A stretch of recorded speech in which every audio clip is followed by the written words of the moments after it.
Jessica, enchantée. Enchantée. Nice to meet you. Jessica Poncher, donc, tu es de Bayonne, je crois. Tu as quitté le Pays Basque à quel âge? Parce que je crois que maintenant tu habites pas loin d'ici, on est à Saint-Gaudens, sur un 60 000 que finalement tu ne joues pas. Mais tu me disais que ta famille n'était pas loin, donc tu as bougé. Comment ça s'est Non, je passé? suis à Seignos, moi, en fait, exactement. Ah, donc tu es dans les Landes? Non, je suis quand même dans les Landes, ouais, Ok. je suis pas très loin.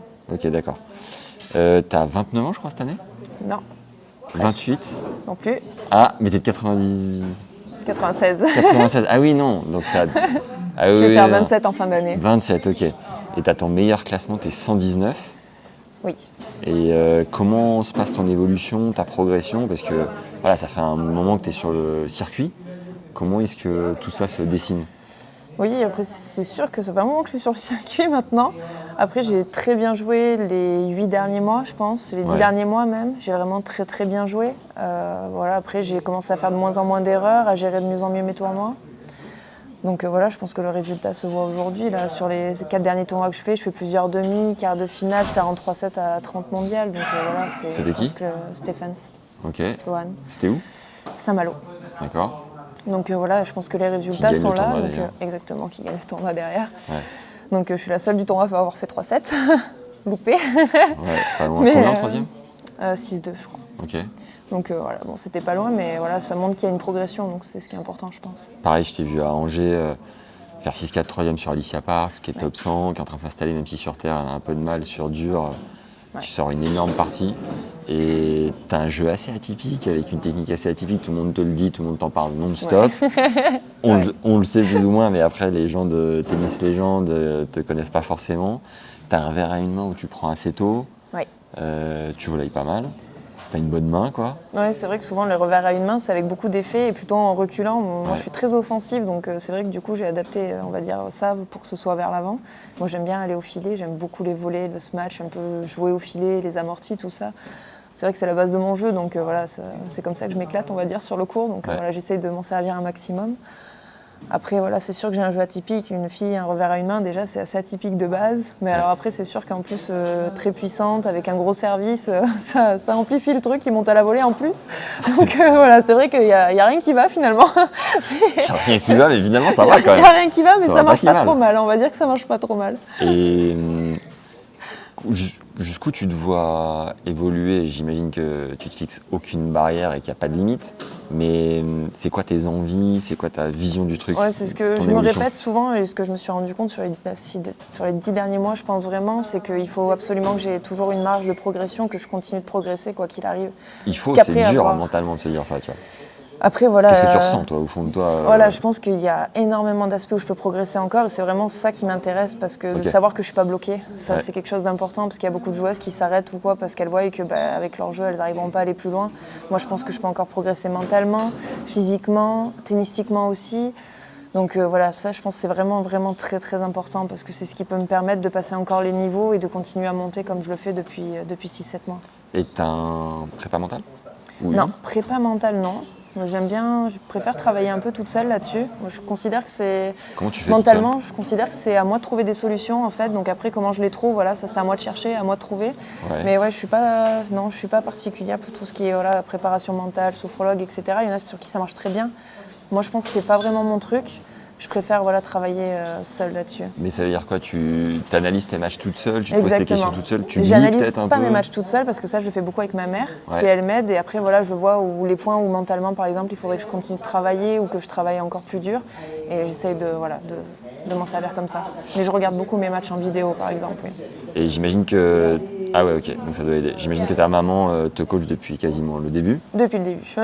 Pas quasiment, depuis le début. Depuis le début. Et comment tu fais pour continuer d'évoluer avec quelqu'un qui te connaît par cœur? Est-ce que ça a passé limite? C'est justement parce qu'elle me connaît par cœur que j'arrive autant à évoluer, je pense. Okay. Parce que du coup, voilà, elle, des fois, elle sait même avant moi ce qui va se passer parce qu'elle me connaît tellement par cœur qu'elle me connaît même mieux que moi-même. Donc voilà, c'est assez important. Puis pour prévenir des blessures aussi, moi j'ai tendance à vouloir toujours m'entraîner, toujours faire plus. Et voilà, j'ai la chance d'avoir ma mère qui me dit non, là, elle me dit, là, je sens vraiment que tu es fatiguée, il vaut mieux calmer un peu, prendre une semaine. Voilà, et quand je l'écoute pas, en principe, ça marche jamais, d'ailleurs. Ah ouais. Voilà, exactement, comme là, entre autres.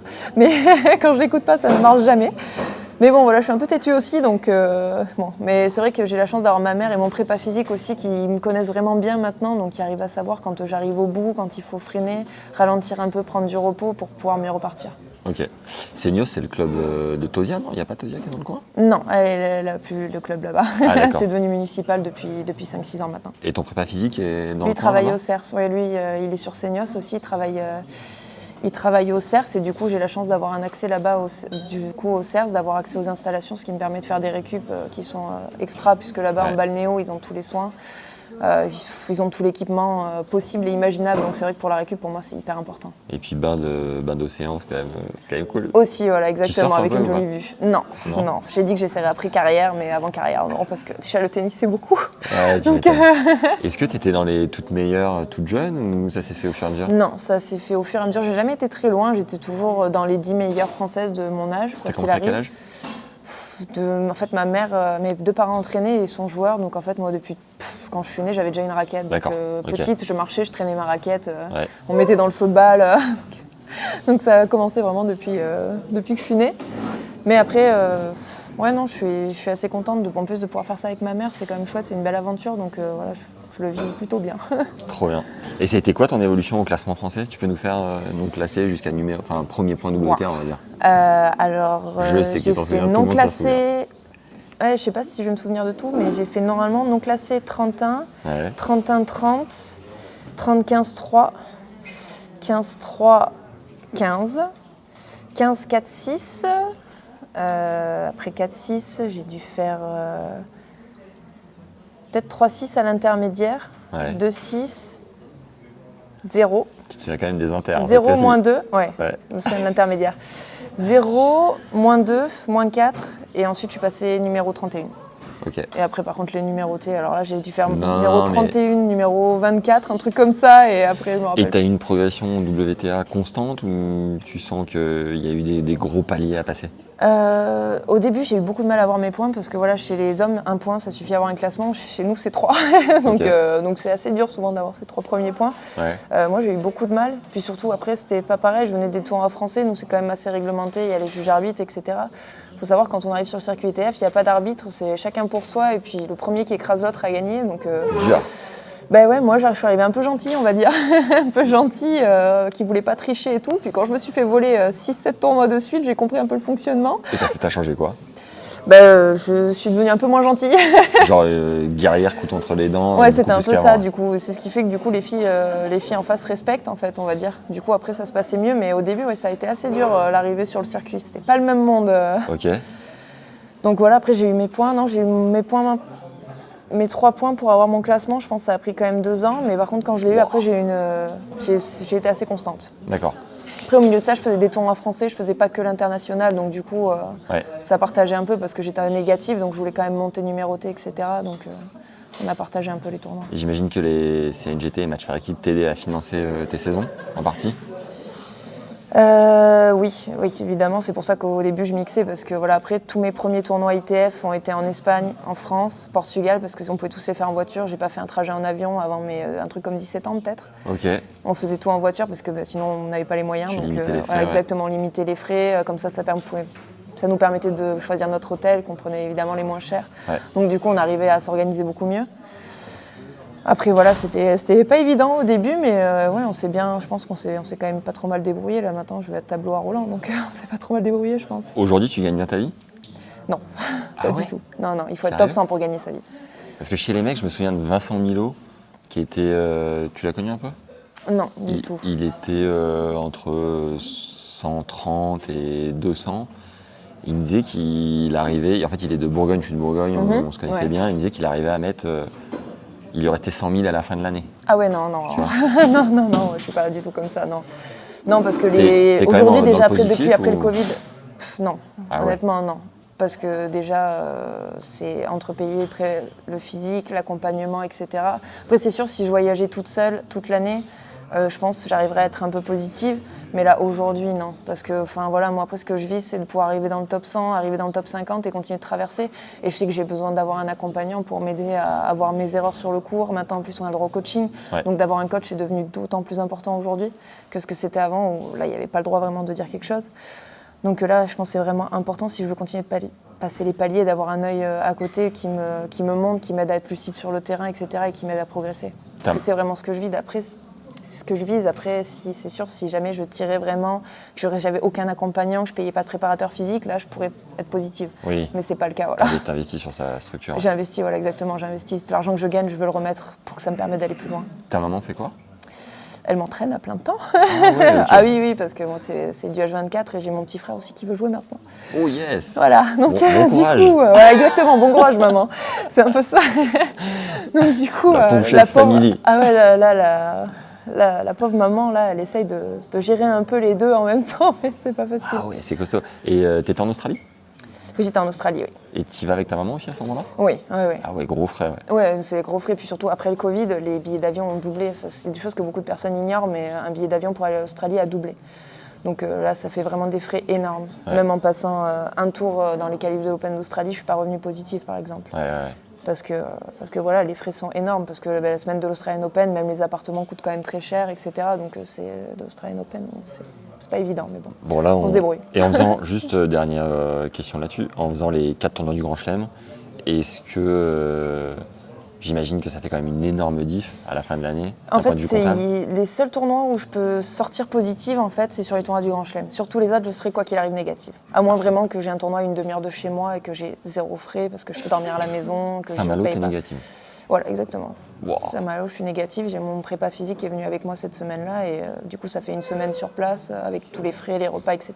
Ouais. Donc non, je suis pas positive à la fin. Et comment tu fais pour financer?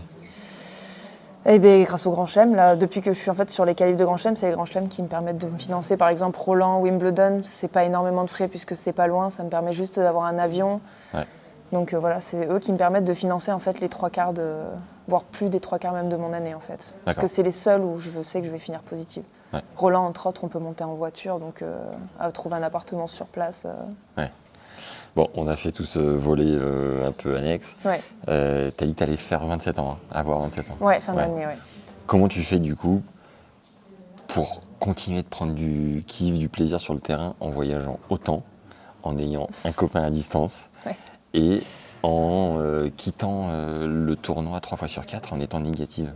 Comment ça marche en fait? Ça, j'arrive pas trop à... Il faut être passionné du tennis. Je crois que c'est la seule solution, je pense. Parce que... Ouais, c'est genre obsédé plus que passionné même. Ouais, après, une fois qu'on a vu les grands chelems, on sait ce qu'il peut y avoir à côté, parce que je fais les qualifs, on voit le tableau final, comment ça se passe, on voit les montants, etc. Donc on sait que si on joue bien sur finalement un tournoi dans l'année, ça peut nous financer quasiment 2 ans de tournoi. Ouais. Ce qui est c'est phénoménal, quoi. Pour un seul tournoi, ça peut être 4 matchs de tennis, alors qu'on peut en gagner 15 sur d'autres tournois où finalement on sera quand même négatif. Mais c'est sûr qu'il y a un énorme barème au niveau du top 100. Le top 100 permet vraiment de vivre, on va dire, aisément, de pouvoir payer tous les frais, etc. Alors qu'en dehors de ce top 100, finalement, on rame. Ouais. On rame. On arrive à payer ses années vraiment, on va dire, à l'arrache. En sachant que pour la financer, il faut avoir bien joué au moins sur un des tournois du Grand Chelem. L'année dernière, j'ai bien joué à Wimbledon, j'ai fait dernier tour qualif et je sais que ça m'a payé justement toute mon année là. Par exemple, ça m'a payé, presque une année de tournoi du coup, juste sur un seul tournoi. Même si tu laisses des plumes en laissant les taxes au passage. Exactement, voilà, on est en France. On est en France. Le moment où tu arrêteras ta carrière, je te le souhaite pas, dans 1 an, 2 ans, 3 ans, qu'est-ce qui fera quel classement tu aimerais atteindre où tu te dis je pense que j'ai exploité mon plein potentiel? Qu'est-ce que tu vois? Je ne fixe pas de limite pour l'instant. Merci de ta précision. Oui, c'est bien. C'est une bonne réponse. Non, je pense tant que je vois que sur le terrain, je sens que je peux encore progresser, quoi qu'il arrive, que quel que soit le plan, que ce soit technique, mental ou tactiquement, etc. Tant que je vois que je peux progresser, je continuerai, c'est sûr, et je prendrai du plaisir, évidemment. Ouais. Là, je continuerai. Après, voilà, si je vois vraiment que je bloque et que je sens que je progresse plus, là, je pense que c'est quelque chose qui peut faire que je me dirais que peut-être je suis arrivée au bout. Mais tant que je n'ai pas atteint ce moment où je me dirais là j'ai tout fait, je sens que je ne peux plus progresser, quoi qu'il arrive, je pense que je continuerai et je continuerai de prendre du plaisir parce que il y a toujours quelque chose pour progresser, gagner des choses. Même si c'est des détails maintenant, au niveau où je suis, c'est pas, on va dire, des gros défauts, mais tous les petits défauts, c'est des grosses victoires finalement. Est-ce que tu te sens beaucoup plus solide que quand tu étais 300, admettons?